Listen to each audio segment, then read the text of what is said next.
there for you, right? Okay. Cool. Good evening, ladies and gentlemen. How are you this evening? Back again for our Wednesday live feed. And as promised, I said to you I'd get some American celebrities, e-liquid manufacturers, and those type of people on the show. And the first person I thought of is the man in the bottom of the screen, Chris from Crispies. I'd classify him in the same category as me, a bit of a nutter. So I thought he would be one of the best people to get on the show. Welcome, Chris. You won't be able to see the questions. I will get some questions for you, Nana, and ask you these questions. But yeah, and as the show goes on, I'm sure the topic's going to change a couple of times during the course of the evening, because I know you're quite an outspoken person. And you tend to call a spade as far as what I've seen and heard. So yeah, I just want to say how's it to a couple of guys that are regulars, that's always sitting here waiting for the show to start with great enthusiasm. Welcome, guys. Tonight's lucky draw, I've got a vaping t-shirt, and I've got 3 bottles of juice to give away. So yeah, the keyword for tonight is Chris. Okay, so just don't forget to type in the word Chris. And then you'll be eligible for draw at the end of the show. But I have told Chris how the show works, and I've got to show you a product first before I let him open his mouth and we have some fun, which I'm absolutely blown away. It is a knockoff. When I say knockoff, it's China knocks everything off. Okay, but this time they've actually done it better than the original. This little Puma. It's molded, I think it is 3D or 3D printed. It's got like a rubbery finish to it. It looks like the Boxer Radar, but way better. Comes in this lovely camouflage, 220 watt mod. I'm going to do a little review on tomorrow and then post that up. But and it's a really reasonably priced mod, and it's light as all hell. Absolutely fantastic mod. That's me. I'll get to talk about some other stuff a little bit later as well. Chris, just have a chat just so I can double check that just say something so that the guys can tell me if your audio is coming through properly, please. It's coming through great, and I appreciate you inviting me on your show. I look forward to me getting to know my South African brothers a little bit better. 100%. Just guys watching, did everybody hear Chris okay? There might be a little bit of feedback, but unfortunately I can't get rid of that for some reason. I can try turning the volume down a little bit on mine. Yeah, I'm just trying to say, South Africa, we always have something go wrong with technology or something, you know what I mean? It's an endless fight. Loud and clear, so everybody seems to be okay, you know, that's all good. So, Chris, I always ask to obviously break the ice with anybody that I get on. I don't quite think that you're nervous to be in front of the camera, because I think you're used to being somewhat in front of a camera. But needless to say, I'll ask a couple of questions. If you were stuck on a deserted island and you were only allowed to take one e-juice with you, and it wasn't your e-juice, what would you take with you? Okay, so you know, I'm not a normal person, so I'm going to split your question 2 ways. Right now, currently, present day, it would probably be ADV Honey Mellow. If we were talking a few years ago, it would either be G2 Mr. Cookie or Addy Lube Gov. Addy Lube Gov was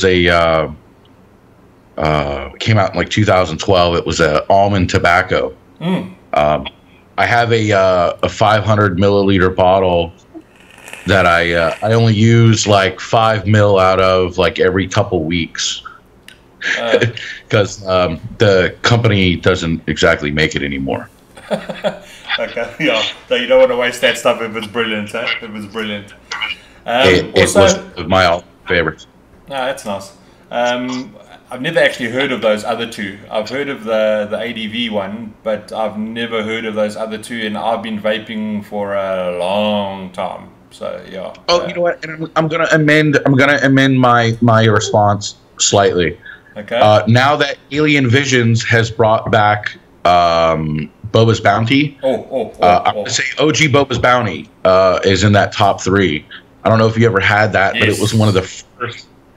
I mean, I haven't tried the new, like, hey, we figured out how we could make it again version, but I hear it's fairly close.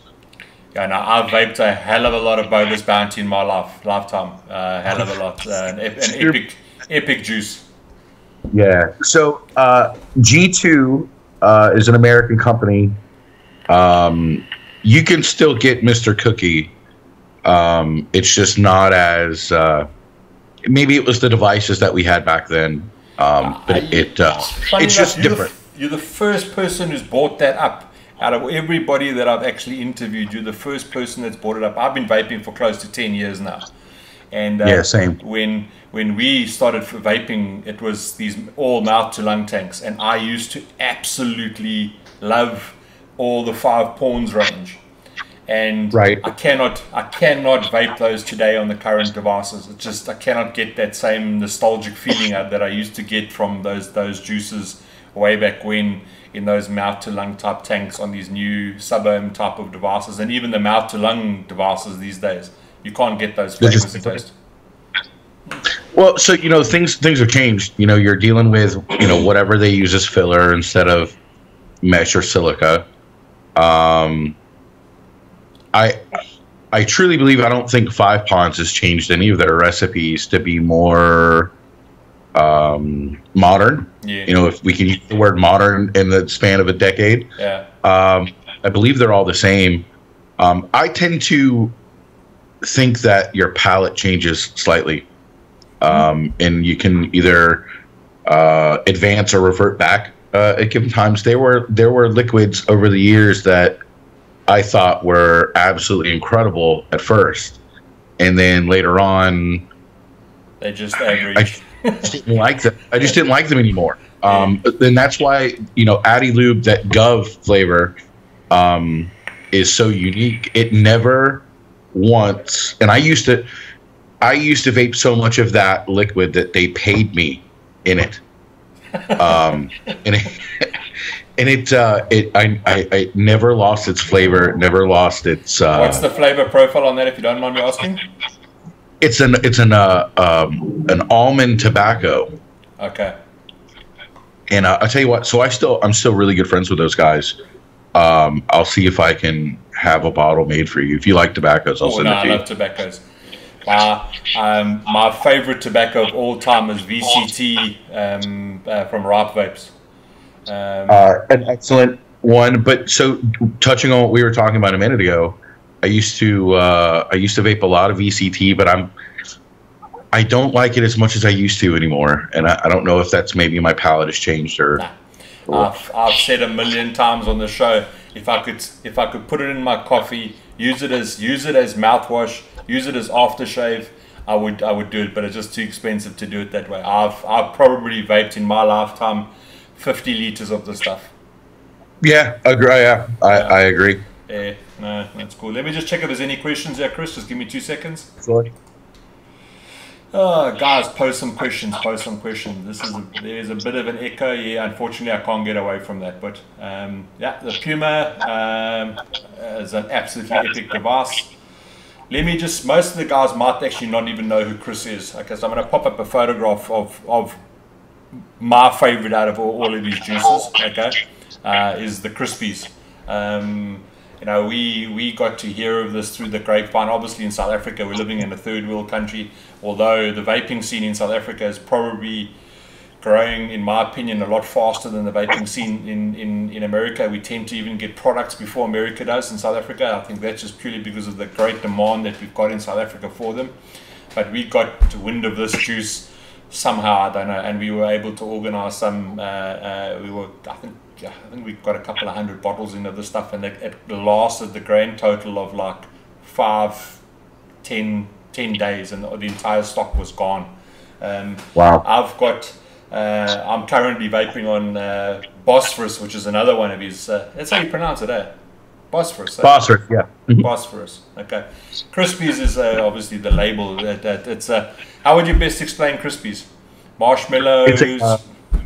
It's a butterscotch rice treat. So if you took like rice cereal, puff rice cereal, mixed it with butter, marshmallows, and some tiny butterscotch morsels. I'm not sure that if they have those in the rest of the world, but in the States, you know what, like chocolate chips for cookies? Yeah. There's a company that makes these like a butterscotch version. Oh. So they're like little creamy butterscotch morsels. So if you mix some of those in, that's what Crispies is. And that liquid is based off something that my mother used to make me quite frequently. And when she passed away, I got a little mom sick. You know, I tried to recreate the dish as best I could. That's an epic story. Really, yeah, it really didn't taste the way I wanted it to. But I ate them anyway, obviously. And then I said, you know what? I'm going to try to make a vapable version. And that's how Crispies came about. It had a different name originally, but all of my liquid is based upon some sort of dish or something in my life or something that happened, an event. And I you know, the way I explain the visceral experience is it's a bite or a sip. You know, it's not like the whole dish, like, oh, this is an apple pie or whatever.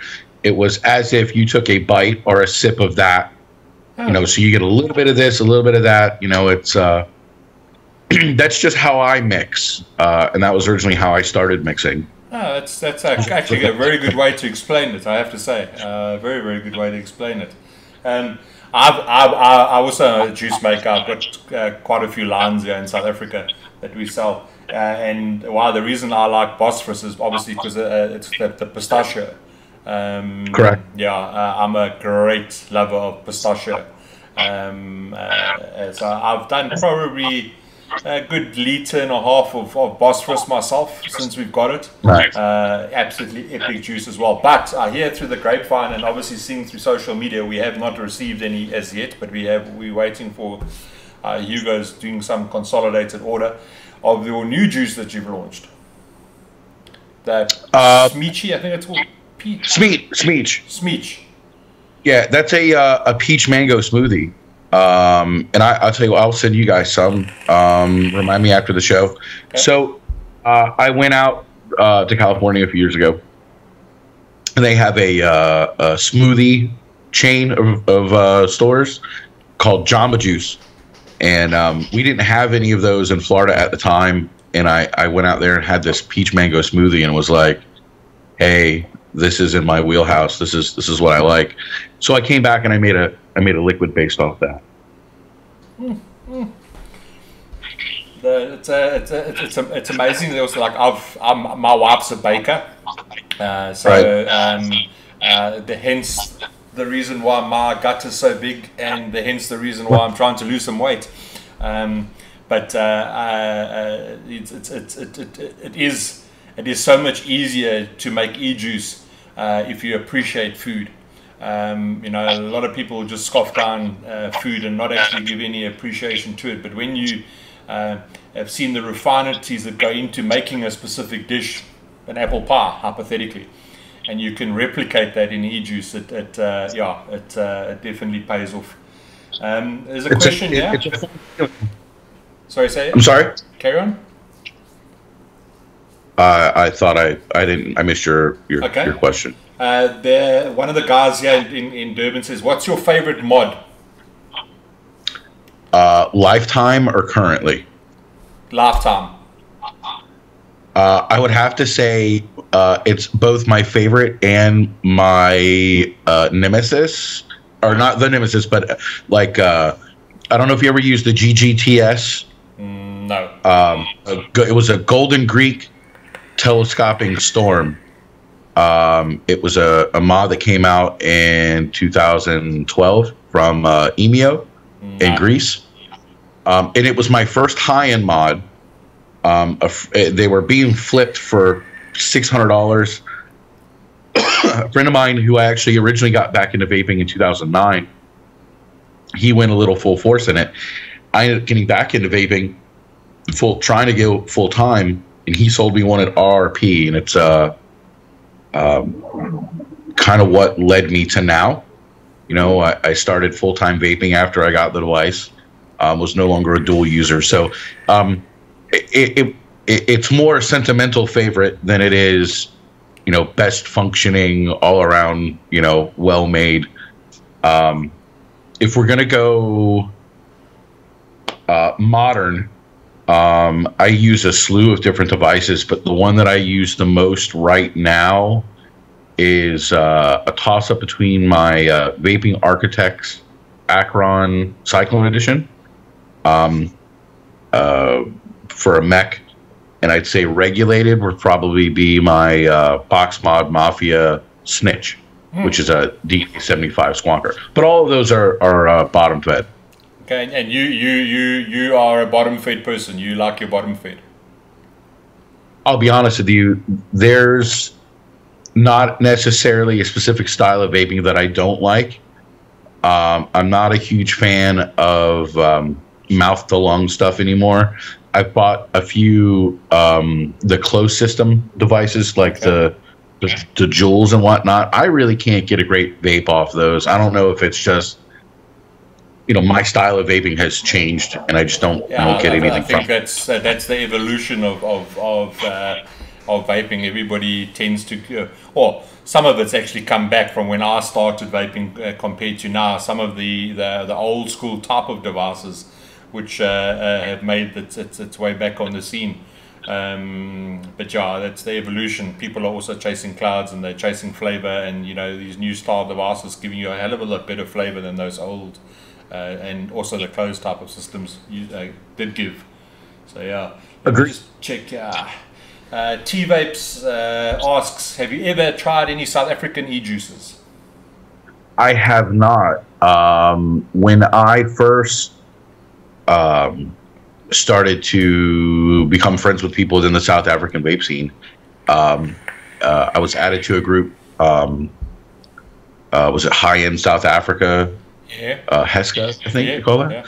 Yeah. There were some guys. I think a fellow named Phil. He and I were talking about liquid, and I was going to get some, but that never happened. Okay. I'd like to though. I like trying stuff from other places, especially if it's like centric to their part of the world, right? Like, obviously the things that e-liquid in America is based off of might not be universal to other parts of the world. So so I'll take, for example, there was a liquid by Lord and Company that was a spotted dick, which is an English dish. It's like a bread pudding with like raisins and stuff. That's not really an American cultural thing here, so I was excited to try that. So I'd like to try some. No, what I'll do then is I'll organize we've got some traditional South African things that people have turned into e-juice. I'll organize to get you some. I think we've got a shipment actually going out to somebody next week. So I'll organize to get something. Just send me your address, and then I can get that sent out to you. Sure. Yeah, because we've got a massive, for the per capita of vapors. We've got a lot of mixers in South Africa, and some really, really, really talented mixers in South Africa. They come up with some weird and wonderful flavors. That's amazing. That's awesome. Yeah, obviously being a mixer myself, I've always tried to do all the funny things and stuff like that, which food that I've grown up on, So I've tried to pull it off as best as possible. But there's one mixer in South Africa, and I'm going to send you a bottle of his, which I rate as the South African's #1 best mixer. He's a Muslim chap who stays up in Johannesburg, and it was more of a nostalgic e-juice than anything else for me. But he's pulled it off 100%, and it's called Toffalux. Okay. It's a caramel toffee, and then there's also a mint version of it that I used to eat as a kid. And when I heard it was coming up with this juice, I thought, no, dude, as soon as you've got a production sample ready, send to me. And I'm not joking. Since he's launched it, I've probably done 2 liters of the stuff. It's absolutely phenomenal.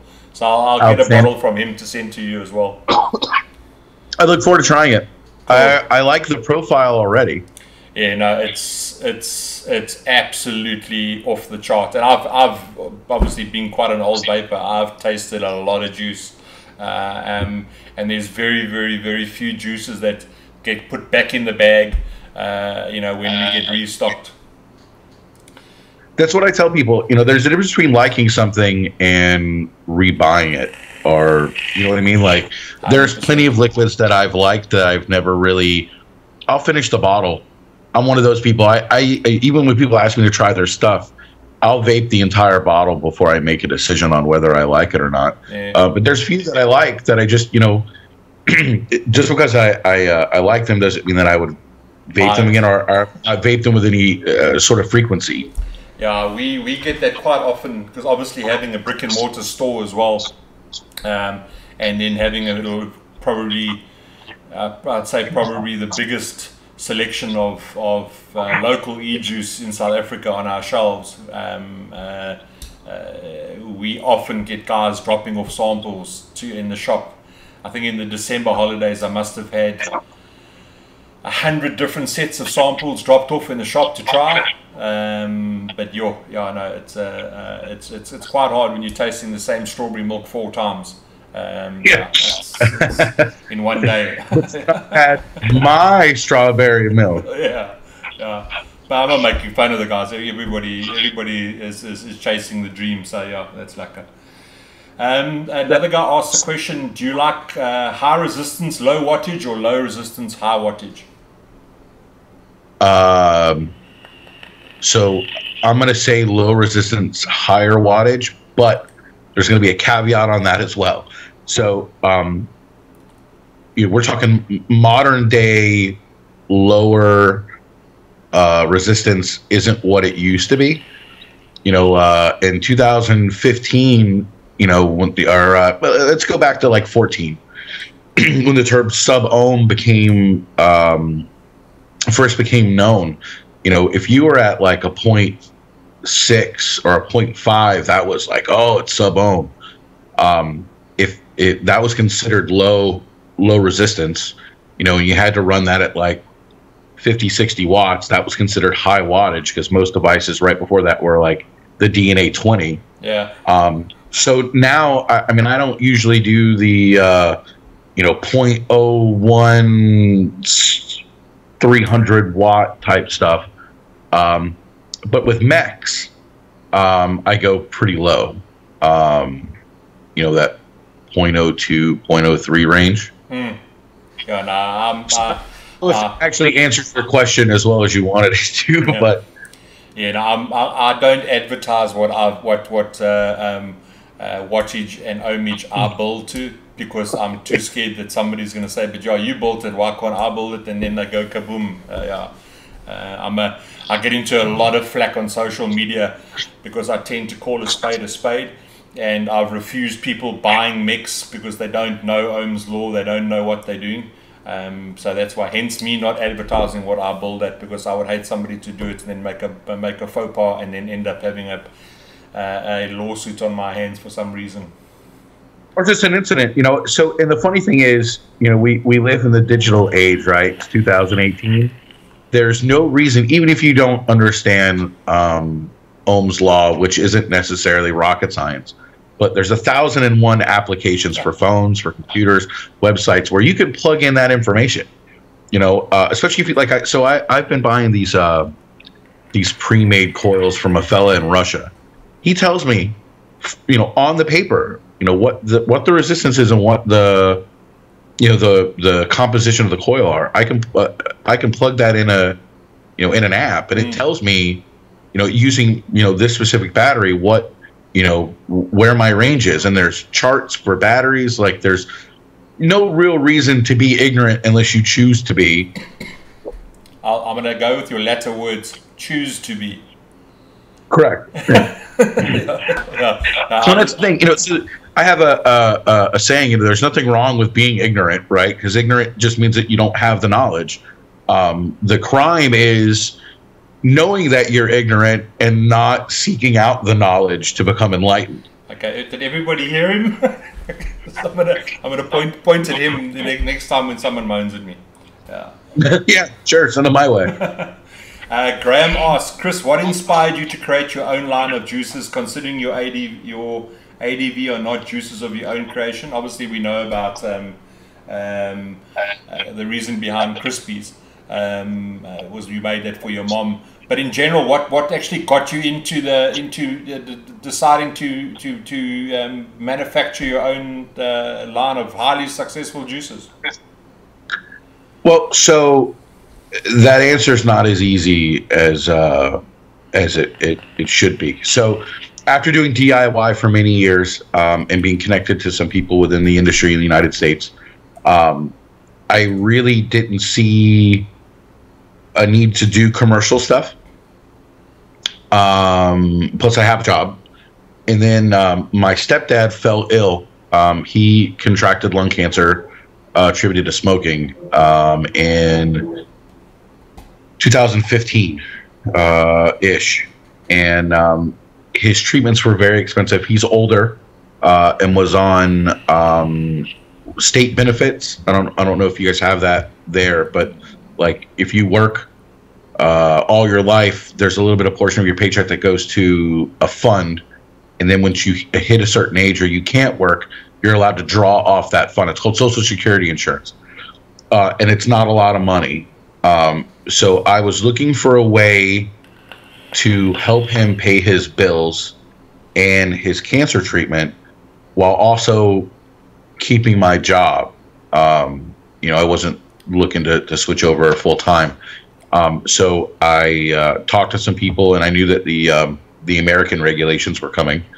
And I figured, if I just sold enough to be sustainable to pay his bills, that I'd be okay.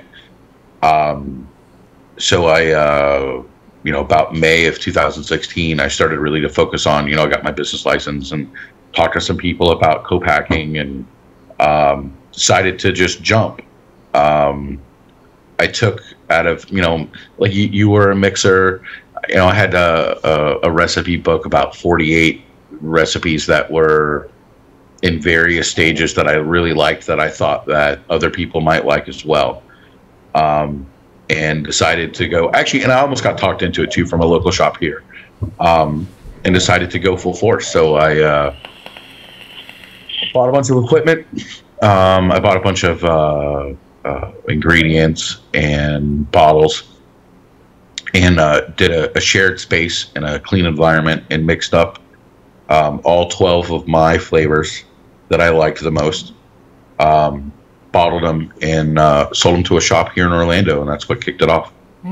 Unfortunately, not to bring the mood down, but the day that I went public on Facebook happened to be the night of the Hillary Clinton debate for running for president. And my stepdad was big into politics, so I had him sitting in the chair, and I was sitting on the couch kind of watching him, and he passed away. But literally within, I had just hit send for my Facebook profile page explaining who I was and what I was doing and why I was doing it. He passed away. So the easier route would have been to, lick my wounds and just go about my business. But unfortunately, or fortunately, depending on how you look at it, I'm very passionate about this not smoking thing. Yeah. I lost my mother at 53 years of age in 2012 to a very rare form of cancer that was directly attributed to smoking. And then I lost my stepdad, a couple years later from lung cancer directly attributed to smoking.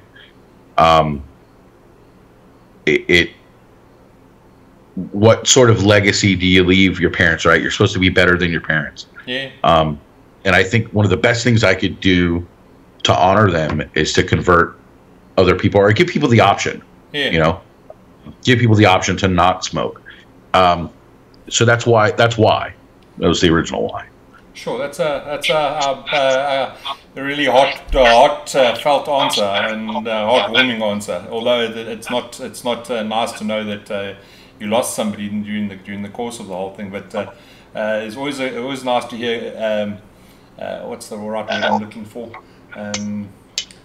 people with a positive outlook, yeah, Right. I think all of the stalwarts in the industry, whether it be in America, South Africa, whatever, have all got the same common goal. You know, there's guys in it just to make money, and then there's guys in it to actually convert and to get people, and to, as like that movie, The Billion Lives, is to actually get save so many people. Yeah, sure. Okay, you gave me a bit of chills down my spine there, but yeah. I didn't mean to invoke that. No. But yeah, you know, I'm passionate about it. You might not see the passion as much via, you know, text via Facebook or whatnot. But, you know, during conversation, most people pick up the fact that, you know, it's more than just a hobby for me, and it's more than just a business for me.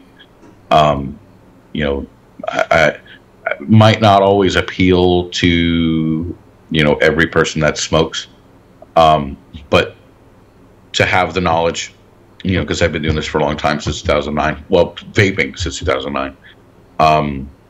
You know, I follow the science very closely. I try to follow the regulations worldwide. You know, I try to keep up with them to kind of know what I'm up against and what others, you know, vapors and people that are trying to quit smoking are up against.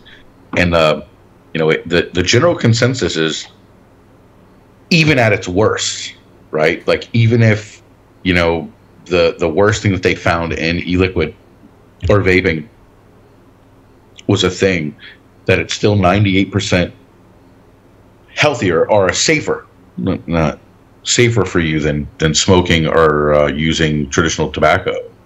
So that's big, man. Like, you know, since vaping, they used like 2012, and I used 2012 as kind of like the beginning of the high water mark.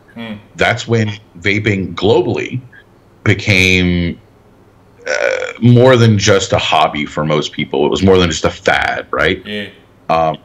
They have tracked through various countries, World Health Organizations, the amount of smokers that no longer smoke because they used vaping and then they quit, or smokers that quit tobacco from vaping and can still continue to vape. And those numbers are monumental, the amount of people that no longer use traditional tobacco. Yeah. Like off the charts. And they can link that directly to vaping, and that's amazing. Yeah, I just wish the powers that be would see that, though. That's the only thing. You know, we in South Africa, we about to start the process now of what the government is going to do regarding vaping. We live in a third world country, in my opinion, is they're only worried about the money, the taxes. Right. You know, they don't have the infrastructure to enforce anything like that, like the similar legislation that you guys have got. Although I would like South Africa to adopt a slightly less harsh approach as the United Kingdom have gone with bottle sizes and stuff like that. But I would much rather see I would much rather see us go through UK legislation than what you guys have had to go through there. Because obviously we all know, you know, any vapor knows that the reason why the American government has taken the stance that they owe is because they are spending money that they don't have. That's the tobacco industry has laid out already. You know, so we all know that, and big pharmacy and big tobacco, etc. We know that they're pulling strings and stuff.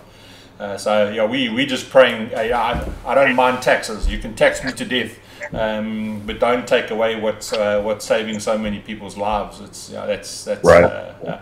And we can see it already. We can see. We had I'm trying to think of the name of it now. We had some world conference in Cape Town, smoking, and they had vaping there as well. And there was a really heated debate between some anti-smoking lobbyists and the pro-vaping.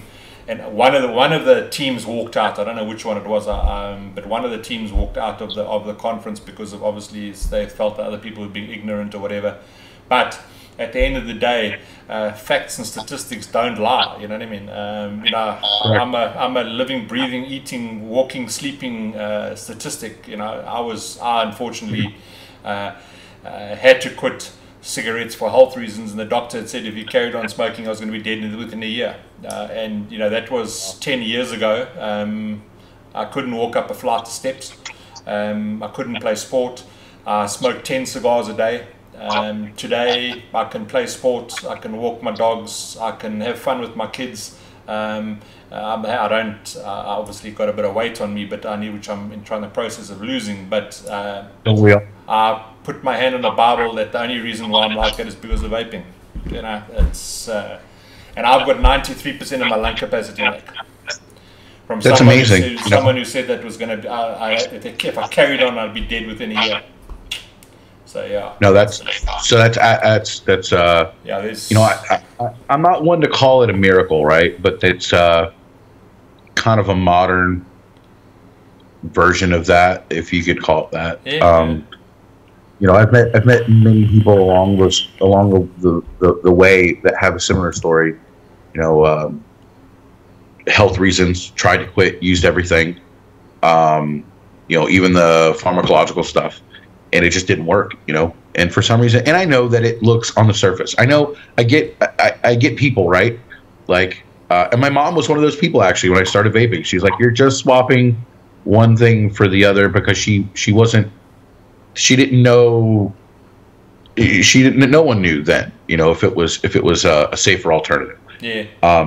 So on the surface, it just looks like you're swapping one addiction for another, and that, it's the nicotine that's bad for you, when it's not exactly that. They've proven that it's not the nicotine that kills you; it's all the other things, and the fact that you're inhaling combustible tobacco. Yeah. You're doing something that's bad.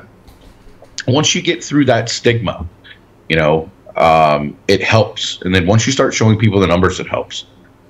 Here, it's not just money. I mean, money is the overall thing that motivates people, but it's also they tend to find things, especially parental organizations. Anything that they think their kids can get a hand on. These children's organizations, they go nuts. It's being marketed to kids, and I will admit that some people have some packaging that does seem to be child appealing. But I've never met, in all my years of doing this, a liquid manufacturer that says, I want kids to vape. Most people are pretty responsible about that. Yeah. But they're like, what about the children? So, and I'm not making an excuse, but I was a child. Hell, I'm a 38-year-old giant child.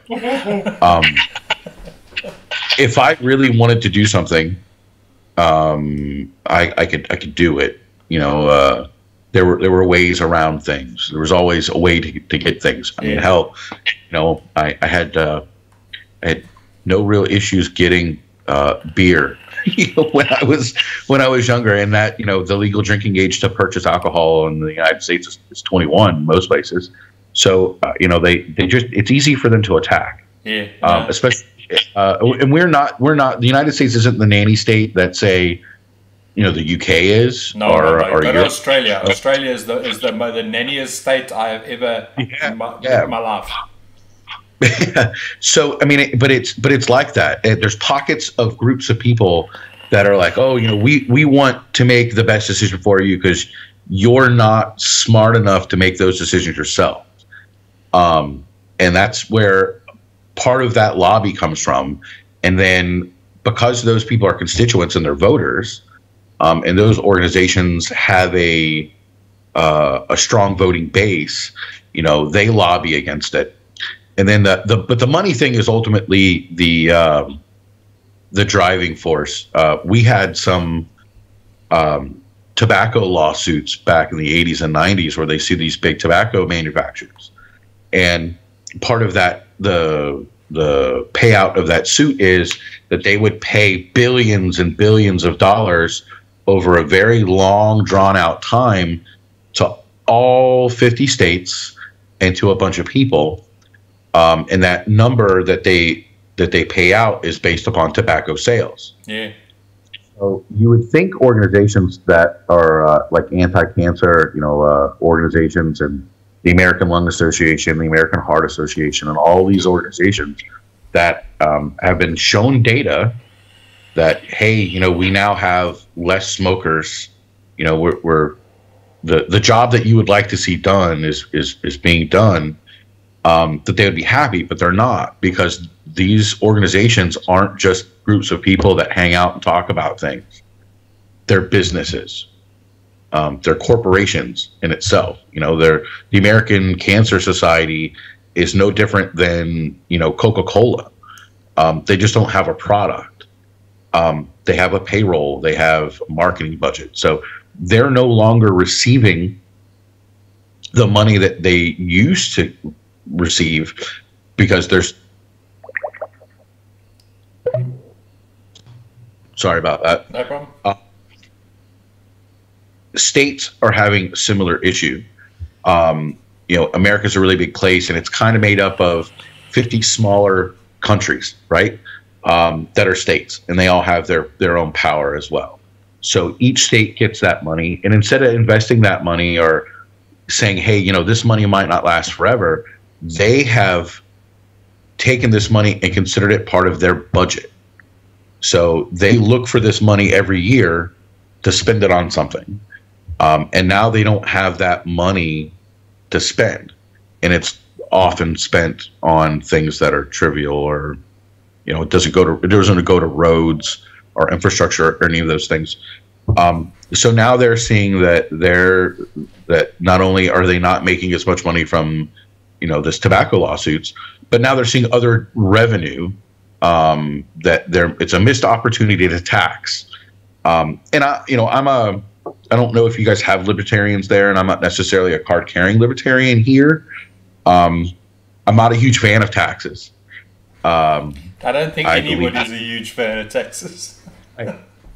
So, and I would mind taxes less if I knew that there was some sort of accountability for how they spent the money, and then because they see the money that they're losing, they're trying to tax. Some of these states are trying to add this crazy, like 70% tax.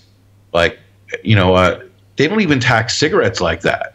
That's the thing that kills me. Like, you're trying to tax something that is proven, that the data has proven to be a safer alternative, and you don't even tax the product that actually causes cancer as much. So, I always wonder what actually goes through their brain. Are they that stupid? Do they think that the general public is that stupid that they're not going to pick up on it dumbfounds me.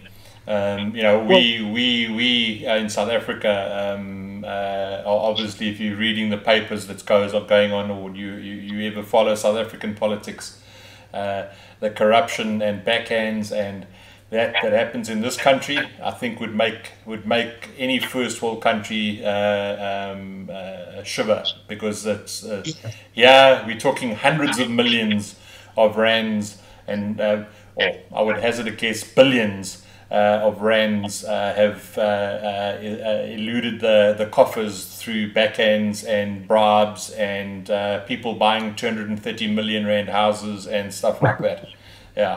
I have, since I have become friends with some of my South African brothers and sisters, I've paid a little bit closer attention over the past 2 years with your current or ex-leader and your current leader. That's interesting. I can tell you now, there's plenty there's plenty worms going to come out the wood soon. I can tell you that. Yeah. Obviously, also, let me just check some questions here quickly. Dreshen from the United Kingdom says the UK government rocks. They promote you to vape here. Let's hope with the latest news you can get rid of CPD. I think a lot of the guys are hoping that they're going to get rid of TPD. With all that new literature that the guys have got and they've been pumping out into the marketplace, I would hope that they would do that. I've got a lot of friends who live in the UK and who are crying that they've got to buy these 10 ml bottles, or got to buy 100 and then mix and do all these funny things. Andre says, kids are going to smoke. It happens in every school. I would much rather my kids vape than use tobacco and alcohol. Somebody asked early on, big guy, do your kids vape? My daughter doesn't. My son does. Zero nicotine. But yeah, he doesn't. My daughter doesn't, but my son does. Yeah. I don't see the big issue. Most kids start drinking and smoking or try to around the age of 14 and 15. Guilty as charged. I was drinking at the age of 14. I was smoking at the age of 14. And I was doing lots of things at the age of 14 that I should never be doing at the age of 14. Let me just check here.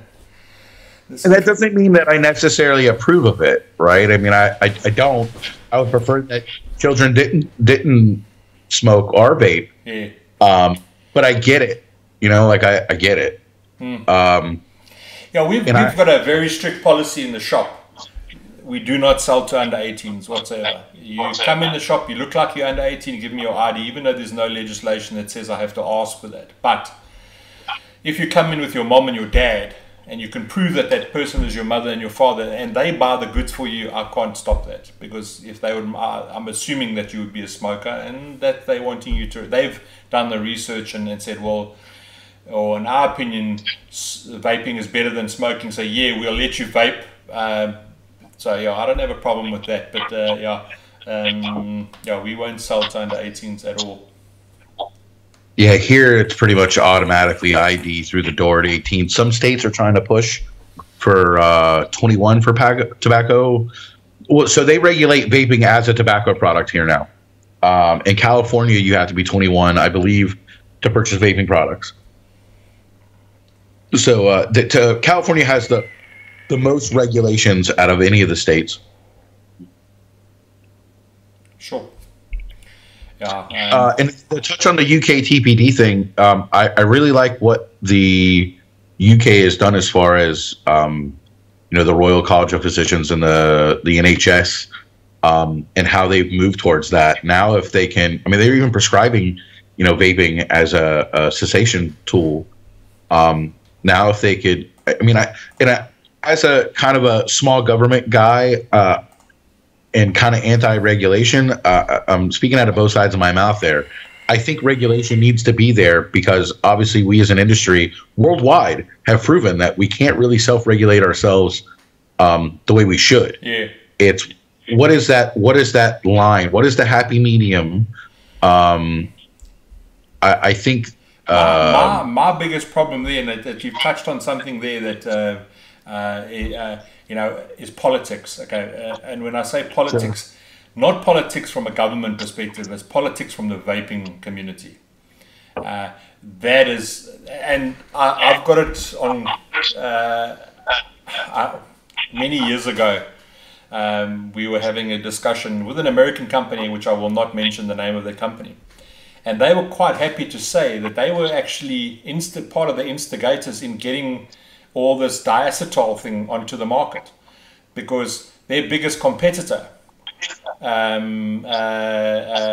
were trying to get rid of their competitor. They'd done testing on juices, and that's vaping's biggest problem is vapors. In my opinion, and this highly competitive thing in the, because don't get me wrong, there's plenty money to be made out of something that is so new, and because of the ease of making an e-juice these days, you can get 1,000 recipes offline, make 1 or 2 changes, the next minute you can be bottling and doing stupid things. But I think the biggest problem is it's organization versus organization, one distro versus another distro, and they're trying to get the upper hand on this one. And I think the biggest problem is the vapors themselves, in my opinion. Sure. The industry tends to eat itself from the inside. I work under the guys that it's an awful big space. You know what I mean? I don't try to go after anyone's profiles. There's a few that I have that are similar to others, and I honestly didn't even know that those were profiles that other people were using at the time. there's plenty of space, right? You know, we can all kind of do this and not have to undercut each other on price.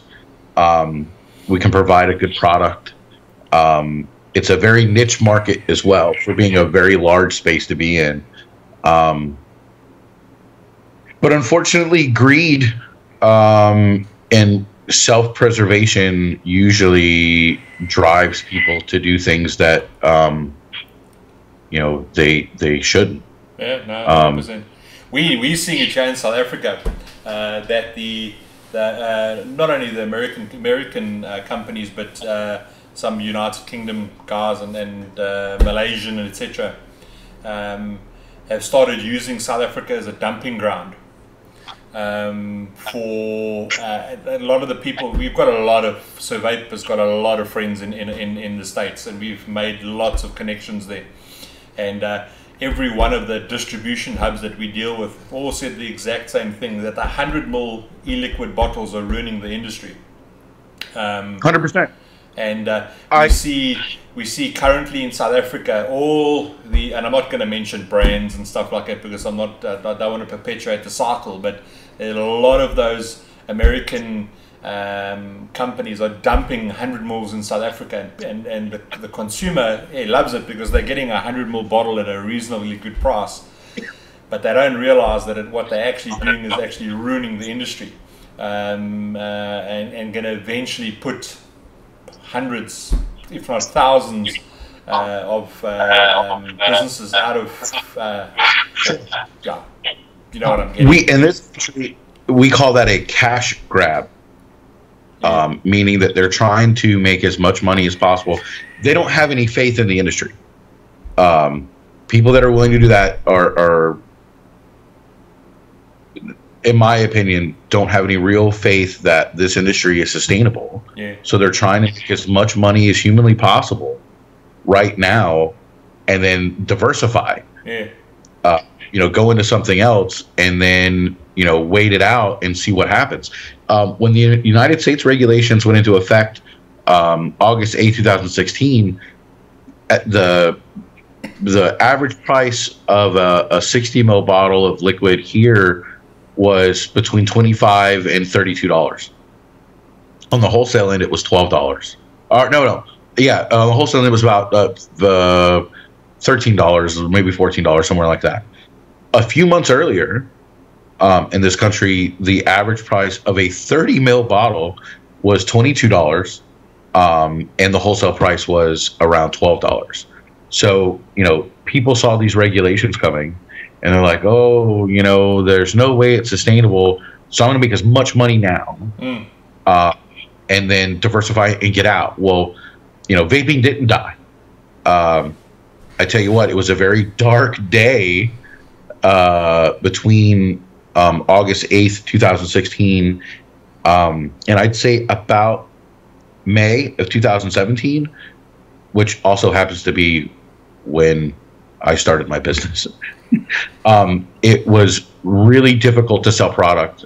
People were undercutting each other, creating new pricing tiers, and then it became a competition. Like, I mean, you know, everything is your competition in a way, but it was a cutthroat competition to get shelf space. Yeah. So it's whatever I have to do to get on his shelves, I'm willing to do. And that's just not the way I do business. And I refuse to do business that way. We picked that up with our suppliers. And we've actually broken ties with some suppliers because of that. You know, they have no look. It's like in South Africa, and this might piss off a couple of people, but everybody knows I call a spade a spade. The South African price of a 30 ml bottle of e-liquid has stayed the same for as long as I can remember, probably 4 or 5 years, which is 150 rand. Now, 150 rand in US dollars. Current is probably about $11. Now, okay. just your legitimate mixers are mixing in laboratories. They are mixing in clear ISO 7, ISO 8 labs Okay, and we get all of our concentrates either from the UK or the USA. So we are not only having to pay the US dollar price for that, we're also having to pay the import duties, the taxes, the VAT, and then taking the risk of having all that stock sitting on the shelf and not being able to sell it. And and I can tell you now, when South Africa eventually changes the legislation and then they put in taxes, the South African community is gonna get a bit of a shock when they find out what the prices of e-liquid actually do cost. It's not as cheap as people think it is. But yeah, it is not. It's not. It's the thing is, people see it from a DIY perspective. I can buy my VG, I can buy my PG, my nicotine and my concentrates, but 80% of all DIYs, if not higher, 85% of all DIYs, they last 1 week because they are too impatient to let that liquid sit, and they vape it and taste like shit, and they throw it down the tubes. Right. And then they go buying juices again. But we can have a whole discussion regarding that. Let's check if there's any more questions. Nothing really. While you're looking at questions, I'll say this. So I embrace the DIY community. I'm a DIY guy. You see the stuff that I post. But I look at mixing liquid DIY in terms of the same thing that I do with food, right? So, it's actually probably cheaper for me to buy a good steak and cook it here the way I want it to, and it's usually probably something that I would prefer to eat versus at a steakhouse 9 out of 10 times than it is to go out for a steak dinner, right? Yeah, true. That being said, I don't have to pay their insurance. I don't have to pay their employees. I don't have to pay their light bill, their electric bill, their marketing, their commercials, their staff, their accountants. I mean, the amount of things that go into running a business and operating a business is overhead, So does it cost the average DIY person a couple dollars a bottle to make a bottle of liquid? Sure. But you don't have any of the things that require you, or that you need to sell that product. In this country, you don't have to have any of these things, but I choose to have them because and a responsible liquid manufacturer they all have these, but they have a liability insurance in case somebody decides that something happened. You need to carry a liability insurance. That's very expensive. Actually, the liability insurance premiums for me is almost 80% of my cost. And then there's the cost of manufacturing. I don't manufacture my liquid anymore, but I co-pack it with a company in Colorado who spent over $1 million on their laboratory and bottling line. That cost has to be rolled into something. He's got 5 employees. He has liability insurance himself. He has to pay for his warehouse space and his building. I know it's really easy to look at what people post on Facebook and say, oh, well, look at this guy bought a car, or this guy bought an airplane or whatever. But those people honestly are few and far between, and most of them had a little bit of money before that. Yeah. The bulk of us, I can honestly tell you, and I know a decent amount of American e-liquid manufacturers, the bulk of us are not driving Porsches and Lamborghinis. I can promise you that. I drive a Volkswagen Tiguan, so it's not the Scrooge McDuck money vault that everyone thinks it is. It's a very expensive business to run correctly. You have any sort of business morals, Yeah, I was just going to say that there's the ethically and morally way of running a business, and then there's the fly-by-nighters. Right. Our biggest problem that we face in South Africa is your classification of kitchen sink mixers and boot sellers. And then obviously there's also all this in South Africa. It's really rough at the moment. There's all this counterfeit e-juice that's coming from God knows where. in specific brands like Nasty E-Juice, etc. There's specific brands that are, which is the other one, the Loaded series, Jam Monster, all of those ones. There's a lot of counterfeit juice in South Africa, and we so Vape and a couple of other guys are we're doing marketing things to try and make people aware of it, because obviously there you have no idea what's in that juice. So yeah, that's a bit of a problem at the moment. Just changing the subject totally, because obviously we have been chatting for a while, and you're a massive foodie. Massive is the correct word. I am massive. Okay, yes. I didn't mean it that way, but I make jokes. I have to say, I really thoroughly enjoy watching your the posts that you put on Facebook when you've done these. You should actually do little tutorials on how you actually did it. You did one a while ago where you've got. I'm trying to think of the name of that beef. Oh man! Like jerky? No, or brisket? No, it was a friggin' what's that? Hell of expensive meat. Wagyu? Yeah, Wagyu. Yeah. I was fortunate enough to have another friend in the industry, actually Steven Saper from ADV. He and I were talking about. Well, let me give you a little background. So I've been barbecuing, smoking meat for a very long time, and I happen to be a member of a pro class competition barbecue team. So barbecue is another one of my passions, I'd say hobbies. And I was talking to Steven Saper, trying to get him hooked up with a smoker. And as a thank you, he sent me this 18-pound Wagyu Snake River Farms Gold competition brisket. And I would hate to know how much that cost. I think it goes for about 230 American. Sure. Which, to put that in perspective, the briskets that I buy all of the time are USDA prime, and about 13-14 pounds. It's about $68 US. Sure. So this particular company, Snake River Farms, all of their beef is grass-fed, hormone-free, and then it's Wagyu, which is kind of like the American version of Kobe.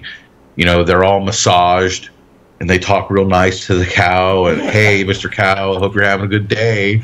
Well, so it's funny, and I'm not necessarily making fun of it. So it's been proven that happier animals tend to produce happier or better tasting beef, which makes sense. You know, they try to take the stress out of it. It's stressful. You know, large farming is stressful on animals, and then the process of, you know, turning that live animal into different cuts of beef. You know, once that initial impact happens, it's a very traumatic event. So these guys do it as humanely as possible, and they keep the animals very happy, and they feed them a very good diet. You know, so it produces a better tasting beef. But the cost of that makes it go up exponentially. Yeah. A guy, Andre from South Africa, says Chris will love South Africa. Then the general rule here is, if you can kill it, we can braai it. Right? Yeah. A braai is obviously equivalent to a barbecue. Yeah, Hugo told me some similar stories about that. I think what you need to do is I'll post on our all your different links that you've got to your different social media, etc. And I think there's a lot of South Africans that would like to share recipes with you, and then if you can do that, vice versa. Especially me, because I love my food, and I really like my meat. And because like you call it jerky, we call it biltong. And biltong's actually different and better. Hugo sent me his uncle's biltong recipe. Okay. And so as it turns out, I like to do things the pure way at least once, so I know what I'm doing. So I know what I'm getting into, right? And I guess biltong, when you make it in the wintertime when the air is real cool and dry. So I was trying to recreate that atmosphere. I was trying to recreate that atmosphere here, but it just hasn't worked out. I need Florida has such a high humidity. Now, I'll send you a link to something that you can make at home or get mates of yours to make. It's actually a biltong cabinet where you can recreate it. Yeah, that's exactly what I need. I need like a curing chamber. Yeah, you need a 40-watt light bulb, extractor fan, and some place where you can try and cut off as much humidity as possible. We actually in South Africa, we actually have, you can buy them at most hardwares. You can buy a biltong maker. That's the best word to use. It's like a flat pack. Right. Yeah. Yeah. But I'm quite keen to see some of your recipes. As someone who cooks about 5 pounds of jerky at a time, which doesn't last very long, I prefer biltong. I prefer the texture and the consistency and the fact that it's not shoe leather. More than I like American jerky. The thing that I've been making lately is these meat sticks. Yeah. They're like ground burger pate with spices in there and some curing agents, and then pump those into a collagen casing, so it makes like in America we call them Slim Jims. Okay. But they're just in South Africa that's called dry wors. With wors is sausage, and obviously dry sausage. Yeah. Oh, there's another a recipe that I found, a South African sausage that I really want to try. And I downloaded the recipe the other day. I haven't had the opportunity, but it looked really, really good. Comes in a coil. That's boerewors. Yes. Yeah. It's what. Yeah. Yeah. Boerewors is a staple on any braai in South Africa. Now I've got my wife's a cook, and I can send you tons of recipes with tons and tons of recipes. Outstanding. And I came across it because I was reading an article about this fella who was a reporter from the States that actually got stuck in the wrong side of I guess a suburb of Joburg at the wrong time of night. Yeah. In the 80s, and ended up staying with a South African family. That his handler kind of took him in, was like, hey, listen, you have no business outside after the sun goes down, so you're going to stay with us. And they made him this sausage, and he was like, yeah, I'm going to have to make this later on. And it sounded really good. Yeah, that's epic, especially if you've got, we get made by a butcher here, and he puts pepper juice and blue cheese in it. Yeah, that's epic. Okay, it's getting to that time of the night when I've got to do the lucky draw. So if you haven't used the word Chris yet, please type in the word Chris now. That will pump you into the night bot, and you'll be eligible for the prizes that I've got going. I'm going to give you 2 minutes to do that. So if you haven't typed in Chris, type in Chris. Another thing, have you ever had a bunny chow? Bunny chow? Yeah. Bunny chow is a half loaf of white bread shoved full of mutton curry or beef curry. No, but I like mutton, and I really like curry. So I've never had that, but you've piqued my interest. Hey, while they're doing the lucky draw thing, I have a question for y'all. Okay. Or for you and in general. Is South Africa like America now, where there is no one specific type of vaping that people tend to go to, or is it pretty spread out between mouth to lung and super low resistance high wattage?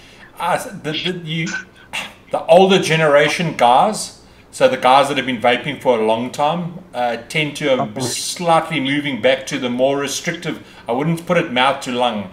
I'm going to put it more your restrictive RDAs, your little 22 millimeter RDAs, and chasing flavor. That's your older generation and older vapor, but your younger generation is chasing clouds, and about as much vapor as they possibly can blow. So is the hardware market, is that more of the off the shelf Chinese stuff, or is the you know, I see this high end, you know, like the Heska folks are kind of split between, you know, not super high end. It's the 80-20 principle. 20% will spend the money on the high end devices. 80% will buy the generic Chinese stuff. Right. Yeah, we tend to cover both fields. You know, we do carry quite a bit of high end stuff, and we try to get in as much high end different type of stuff. But the bulk of sales countrywide is the generic Chinese import stuff. Yeah. Yeah. Okay. Outstanding. Chris is just going to disappear for 2 seconds. Just hold 5 while I just do this lucky draw. He's just going to hide behind the screen. There's that. Let me just go onto this so I can get it up quickly. Everyone. There. Okay, so everybody knows how it works. After the third roll, the person whose name appears after the third roll is the winner. All you need to do is send me your contact details, address, full name, postal code, and cell phone number, and then I will get your prize out to you. So I'm going to roll it the first time, and I'm rolling it the second time. Good luck, everybody, and the winner is Lester Michael. If you can please get hold of me, Lester Michael, if you can please get hold of me, you have won tonight's lucky draw. Please PM me on the survey page with your address, your contact details, and your postal code, which is very important, please. Guys, I'm going to call it quits for the evening. I've got some work to still go and do. Chris, thank you very, very much for taking time out of your busy day to be on the show with us. We greatly appreciate it. It was my pleasure. Actually, you guys might get a kick out of this. Normally, I'm asleep at this time. But you work shifts. That's why you're asleep at this time. I work third shift. Yeah. So people are like, "Wait, you sleep during the day? The sun's up." I'm like, "Well, I kind of try to sleep as much as possible during the day, but yeah." No, I really appreciate it. I hope to maybe do it again sometime. I had a good time. 100%. Thanks for being on the show, guys. Good night. I will see you all next week. Cheers. Oh wait, one more thing. I didn't mean to what's name. Let me just. I thought it was okay. You can't see it. Bearded Viking is making these Atty stands, which will be available in the shop. It's a mixture between a skull and the Hulk. Absolutely epic little Atty stand. I've got my triple T on it on the top. So yeah, that's going to be available in the shop soon. I forgot to mention that earlier. Okay, guys. Good night. See you.